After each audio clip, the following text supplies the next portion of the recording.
China's latest intimidation in the West Philippine Sea.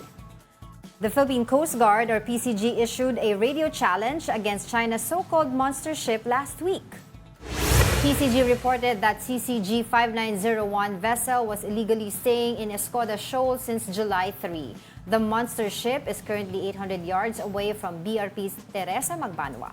PCG said they are not intimidated by the presence of China Coast Guard's biggest ship in our exclusive economic zone. They are not responding to our question as to their intention, but what they are saying is that what they are doing is a legitimate operation since they have sovereignty over these waters. Pero alam naman natin na wala silang sovereignty dito. This was already decided by the arbitral award.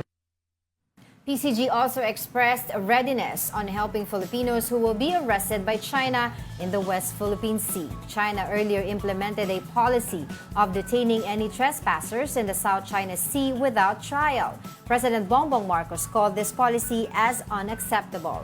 So far, China has not arrested any Filipinos in the West Philippine Sea.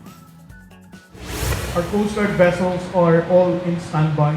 If ever there will be reported incidents, then the Philippine Coast Guard will situate na mapupuntahan natin yung mga areas na sinasabing hinaras ang ating mga mines ng Pilipinas. Okay, the saga continues in nag-radio West challenge Philippine ka. Sea. Diba? Nag-radio challenge ka nga, ayaw sumagot. Ano next? What are you gonna do? What Kasi are you tayo doing pag radio challenge tayo, we challenge back. Tapos Chinese Coast Guard, they act on it. Diba? They harass us. So ano ba ang gagawin natin? We have to take a look at, sabi na nga ibang maritime experts, we have to take a look at without being aggressive, other ways, diba, of dealing with this issue that will give us equal playing field or leverage. Kasi you cannot negotiate, paulit-ulit naman sinasabi, you cannot negotiate if you don't have anything na pinanghahawakan. Kaya nga sinasabi nila, ito bang Teresa Magbanwa na to, may possibility ba na magstay ito there for a long period of time? Baka maging parang BRP Sierra Madre. That we don't know, pero is that a possibility? Pwede, And diba? 800 yards or meters away from it is the monster ship of the Chinese Coast Guard. Normally, sinasabi nga nito ni Maritime Security Expert Ray Powell, sinasabi niya, pag ang Coast Guard naman talaga, from different areas, different countries, no. Normally ang Coast Guard nila maliliit lang kasi patrol lang to make sure everything's okay.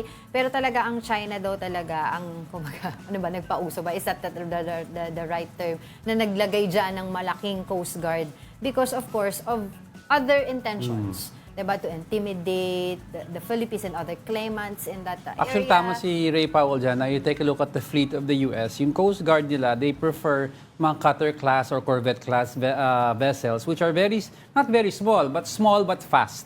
In other words, kasi ang goal ng Coast Guard like sa US is to intercept drug dealers, to take care of their area, yung mga border nila, and para mahabol yung mga syndicates that are trying to smuggle people.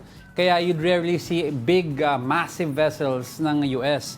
But yung mga massive vessels nila are sa Navy. Kunyari, Coast Guard ng US, may na-encounter silang malalaking ships from other countries, papasok na ang Navy to assist. Diba? Kaya nga dito, bakit may monster ship ang Coast Guard? Saka matagal, since July 3 Yes, at nauna sila doon sa Escoda, tama ba? Ayungin, Escoda, nakalimutan ko yung kanilang pero matagal sila dito sa atin, doon sa within our exclusive economic zone. Yung ni-radio challenge sila, sinabi nila, they're also in their territory or sovereignty. Yan ang kanilang sinabi na rason. Pero after that, we don't know what happened. And also, meron din na-tweet itong si maritime expert, Ray Powell. maritime security expert Ray Powell. Sinasabi niya, nagkaroon din ng parang harapan sa pagitan ng Chinese Coast Guard at saka yung dalawa pa na nakalimutan ko yung pangalan ng isa. Yung isa is Cape Engaño, the other one Bacabra, if I'm not mistaken. Nagkaroon din ng parang standoff ba, you can call it at that, in that area as well. Challenge each other. So what else? So ang hindi pa natin alam kung kailan ulit magkakaroon ng resupply mission sa BRP Sierra Madre, because we all know ang last na nangyari dyan ay June 17. Na hindi naman naging successful. And so far daw we have sufficient supplies Hindi naging successful yun. O mag-iisang ilan na ba? Malapit. June 17. It's now approaching sa Thursday. It will be July 10. Oo. Ayan. Anyway, mahaba-haba pa pag-uusapan.